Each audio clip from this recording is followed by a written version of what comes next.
జరిగింది.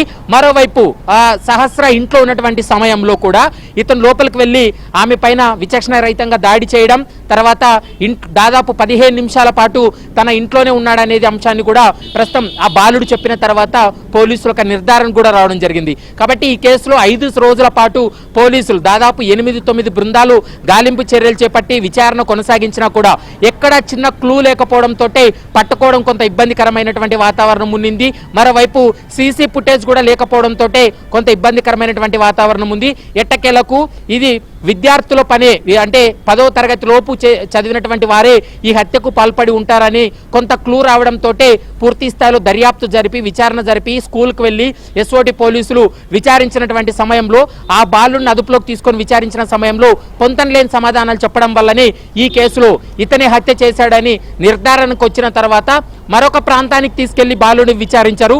అప్పుడు ఈ విషయాలన్నీ కూడా బట్టబయలు చేసినటువంటి పరిస్థితి కనపడుతుంది. కాబట్టి చేసినటువంటి హత్య కూడా అంత చిన్న వయసులో అంత దారుణంగా హత్య చేశాడు. అంటే దాదాపు 15 సార్లు కత్తితోటి దాడి చేశాడు. 15 కత్తిపోట్లు ఉన్నట్లు ఇప్పటికే పోలీసులు గుర్తించడం జరిగింది. మరోవైపు పోస్ట్ మార్టం రిపోర్ట్లో కూడా అంశాలన్నీ కూడా ఉన్నాయి. కాబట్టి ఈ కేసుకు సంబంధించి కేవలం దొంగతనానికి వెళ్ళినటువంటి సమయంలో అమ్మాయి అడ్డగించినటువంటి సమయంలో ఆమెను పిడిగుద్దులు గుద్ది మరోవైపు ఆమె పైన కూర్చొని బాలిక పైన కూర్చొని గొంతు నులిమి హత్య చేశాడు. తర్వాత చనిపోయిందో లేదో అని ఒక డౌట్ క్రియేట్ అయింది. దాని తర్వాత మరొకసారి ఇంట్లోకి వెళ్ళి ఆ కత్తితోటి విచక్షణ రహితంగా దాడి చేశాడనేది పోలీసులు అయితే మాత్రం గుర్తించడం జరిగింది. మరికొద్ది సేపట్లోనే ఈ కేసుకు సంబంధించి మరికొన్ని కీలక అంశాలు పోలీసులు మీడియా ముందు పెట్టేటువంటి అవకాశం అయితే కనపడుతుంది.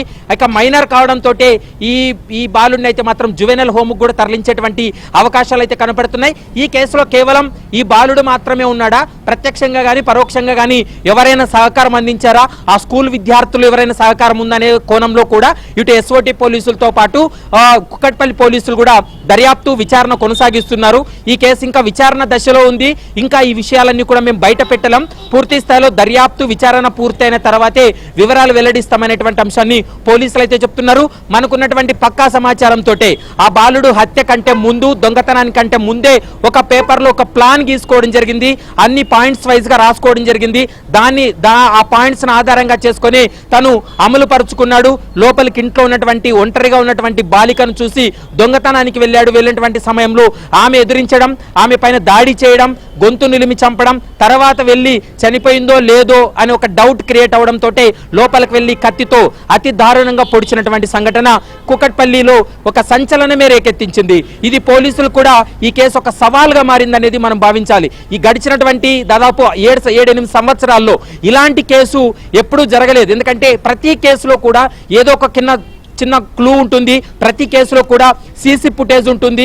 లేదా అక్కడ టెక్నికల్గా వాళ్ళ మొబైల్స్ వాడినట్లయితే వాళ్ళ యొక్క మొబైల్ సిగ్నల్స్ ఆధారంగా అదుపులోకి తీసుకొని కేసును డిటెక్ట్ చేసినటువంటి సందర్భాలు చూసాం. కానీ ఈ కేసులో మాత్రం ఎంతో మందిని అనుమానించారు, ఎంతో మందిని తీసుకొచ్చి విచారించారు. కానీ ఎక్కడా కూడా చిన్న క్లూ లేదు. కానీ ఎట్టకేలకు 10వ తరగతి విద్యార్థి అనుమానాస్పదంగా తను చెప్పడం, తర్వాత అడిగినటువంటి ప్రశ్నలకు సరైనటువంటి సమాధానాలు చెప్పకుండా దాటివేయడం, ఇలా జరగడం వల్ల అతను అనుమానించి విచారించినటువంటి సమయంలో తానే హత్య చేశారని అతను ఒప్పుకోవడంతో ఈ కేసు అయితే మాత్రం పురోగతి లభించింది. ఈ కేసులో నిందితుడు ఎవరు అనేది ఐడెంటిఫై అయింది. కేవలం ఈ కేసులో ఒక్కరు మాత్రమే నిందితుడు అనేది ప్రస్తుతం పోలీసులు చెప్తున్నారు. ఇంకా ఇందులో ఎవరైనా సహకారం అందించారా, ఈ 80,000 రూపాయలు తీసుకెళ్లి ఏం చేయాలనుకున్నాడు, ముఖ్యంగా ఇంట్లో ఒక క్రికెట్ బ్యాట్ కూడా ఉంది, ఆ బ్యాట్ కూడా దొంగలించాలనేటువంటి ప్రయత్నం చేశాడనేటువంటి కొంత సమాచారం కూడా వస్తుంది. ఆ అంశాలన్నీ కూడా పోలీసులు నిర్ధారించాలి. పోలీసుల విచారణలో ఆ బాలుడు ఇంకా ఎలాంటి విషయాలు బయట పెడతాడని మాత్రం చూడాల్సినటువంటి అవసరం ఉంటుంది. స్వామి. Right, Praveen, thanks for the update.